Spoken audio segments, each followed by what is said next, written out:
আজকে আমি তোমাদের সাথে শেয়ার করব কিভাবে অতি সহজ ইংলিশটা শিখতে পারি, ইংলিশটা কিভাবে বানিয়ে বানিয়ে বলতে পারি। তার জন্য অবশ্যই তোমাকে পুরো ক্লাসটি দেখতে হবে। চলো দেখি। আজকে আমি তোমাদের সাথে মাত্র একটি সেন্টেন্স শেয়ার করব। এই একটি সেন্টেন্সকে ফলো করে কিভাবে অসংখ্য সেন্টেন্স তৈরি করতে পারি, এই কৌশলগুলি আমি তোমাদেরকে দেখাবো। Okay, what do you read? তুমি কি পড়ো। What do you do? তুমি কি করো। What do you play? তুমি কি খেলো। What do you eat? তুমি কি খাও। What do you write? তুমি কি লেখো। এই ধরনের কথা যখন বলবো, শুরুতে বলবো কি হোয়াট ডু ইউ, তারপর এইখানে যত ভার্বের প্রেজেন্ট রূপ বলতে পারবো ততই সেন্টেন্স হয়ে যাবে। ওকে, এখানে যে কোনো ভার্বের প্রেজেন্ট রূপটা শুধু বলবো। ওকে, এখন যদি প্রশ্ন করি যে তুমি কি পড়েছিলে, কি খেয়েছিলে, কি করেছিলে, সেই ক্ষেত্রে এখানে ডু এর পরিবর্তে শুধু এখানে বলবো ডিড, আর সব ঠিক থাকবে। Okay, what did you read? তুমি কি পড়েছিলে। What did you do? তুমি কি করেছিলে। খুব ইজি কিন্তু। What do you read? তুমি কি পড়ো। What did you read? তুমি কি পড়েছিলে। ওকে, এখন যদি জিজ্ঞাসা করি তুমি কি পড়বে, কি করবে, কি খাবে, সেই ক্ষেত্রে এখানে শুধু বলবো উইল, তাহলে হবে হোয়াট উইল ইউ রিড? তুমি কি পড়বে। What will you read? তুমি কি পড়বে। What will you do? তুমি কি করবে। What will you write? তুমি কি লিখবে। What will you say? তুমি কি বলবে। খুব সহজে কিন্তু বলতে পারবো। এখানে যত ভার্বের প্রেজেন্ট রূপ বলতে পারবো তত বাক্য হয়ে যাবে। Okay, what do you? What do you? তুমি কি করো। Okay, what did you? তুমি কি করেছিলে।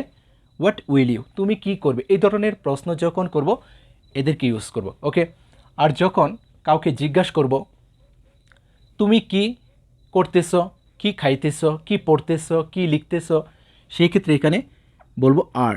ওকে, হোয়াট আর ইউ, তারপরে এখানে যে ভার্বটা রয়েছে তার সাথে শুধু মানে ভার্বের প্রেজেন্ট রূপের সাথে আইএনজি যুক্ত করে দিব, তাহলে হবে। Okay, what are you reading? তুমি কি পড়তেছ। What are you reading? তুমি কি পড়তেছ। What are you doing? তুমি কি করতেছ। খুব ইজি কিন্তু। Okay, what are you reading? তুমি কি পড়তেছ। What are you doing? তুমি কি করতেছ। What are you eating? তুমি কি খাইতে। এভাবে কিন্তু খুব সহজে যে কাউকে কোয়েশ্চেন্স করতে পারবো যে তুমি কি করতেছ, কি খাইতেছ, কি পড়তেছ। ওকে, আর যদি জিজ্ঞাসা করি তুমি কি পড়তেছিলে, কি করতেছিলে, কি খাইতেছিলে, সেই ক্ষেত্রে এখানে শুধু আর এর পরিবর্তে বলবো ওয়ার, তাহলে হবে হোয়াট ওয়ার ইউ রিডিং? তুমি কি পড়তেছিলে। What were you doing? তুমি কি করতেছিলে। ওকে, এভাবে যদি শিখতে পারি আশা করি সবাই ইংলিশটা বলতে পারবো। What do you read? তুমি কি পড়ো। What did you read? তুমি কি পড়েছিলে। What will you read? তুমি কি পড়বে। What are you reading? তুমি কি পড়তেছ। What were you reading? তুমি কি পড়তেছিলে। এখানে রিড ভার্বটাকে যেভাবে ইউজ করেছি তুমি এখানে যত ভার্ব ইউজ করতে পারবা তত বাক্য হয়ে যাবে। ওকে, এখানে হোয়াট এর পরিবর্তে বলতে পারবো ওয়েন, কখন, ওয়াই কেন, হাউ কিভাবে, ওয়ার কোথায়। ওকে, তুমি কখন পড়ো। When do you read? তুমি কখন পড়ো। When do you read? তুমি কখন পড়ো। তুমি কিভাবে পড়ো। How do you read? তুমি কেন পড়ো। Why do you read? তুমি কোথায় পড়ো। Where do you read? এখানে ওয়ার্ডকে বাদ দিয়ে শুধু এদেরকে ইউজ করব, তাহলেই হবে।